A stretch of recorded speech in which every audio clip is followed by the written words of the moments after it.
Well, Pakistan's Prime Minister remains in his post after surviving a legal attempt to push him out. The Supreme Court ruled that there was insufficient evidence of corruption to remove him. Now, the case was brought after the Panama Papers revealed details of his family's vast wealth. Now, this drama is not over yet, though. The court has ordered a new inquiry, as Mobin Nasser reports. Both pro- and anti-government demonstrators are claiming victory in Pakistan. They're reacting to the country's top court's ruling on corruption allegations against Prime Minister Nawaz Sharif and his family.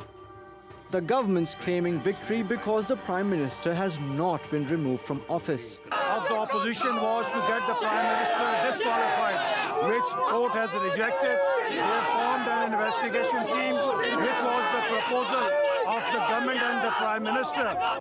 But the controversy, which began with the Panama Papers leak, refuses to go away.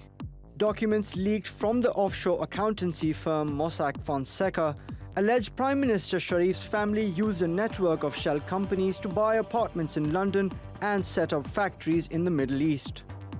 Opposition parties approached the country's highest court saying that the Prime Minister lied under oath and concealed his assets. On Thursday, the court ordered further investigations to find out where the first family made its fortunes and whether they have evaded taxes in Pakistan. The verdict, which took 57 days to prepare, begins with a damning quote from Mario Puzo's godfather: "Behind every great fortune, there is a crime." And the opposition wants the Prime Minister to step down so a free and fair inquiry can be carried out. How can Nawaz Sharif remain in office? What moral stand does he have now that there will be a criminal investigation against him? Despite the relief expressed by the government, it still has to launch an investigation against itself. And with problems like persistent power shortage in the country, it can barely afford to be embroiled in controversy. Mobin Nasser, TRT World.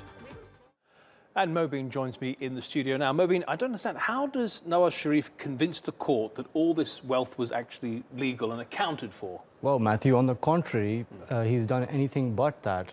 In fact, the judgment you saw in the report, the quote from the godfather, the judgment actually goes on to call this a crime properly executed, hence no paper trail, and hence the order for a further inquiry. Okay, so why is it at this point then they didn't oust him from office based on the evidence that they had if they're willing to make those sort of comments? So let's go back to the judgment. 5 judges, 2 of them entered dissenting notes, both saying that the Prime Minister is not fit to remain in office now, but the majority said there wasn't enough evidence provided.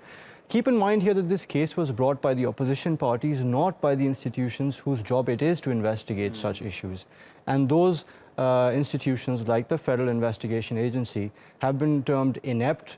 The court says in one of the lines that they did not bother to challenge previous court decisions that did not consider all the evidence that they had provided.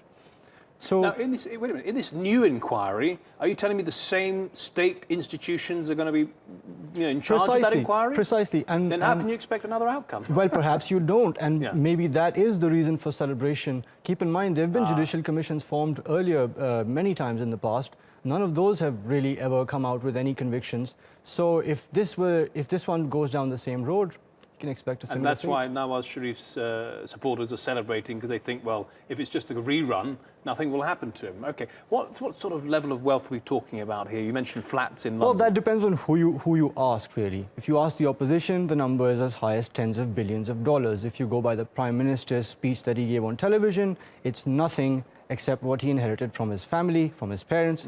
And if you go by what his lawyers admitted to in court, there are at least 5 apartments in posh areas of London, like Mayfair or Park Lane. There's some steel mills, other factories around the world, and a number of companies. Many of Qatar as well? Yes. In fact, one of the pieces of evidence that was brought to court and subsequently thrown out was a letter provided by one of the royals from there, which said that some of this money was in fact given by him as a present. It's very hard, isn't it? Particularly in Pakistan, where maybe the records are a little bit, let's say, not well kept or whatever.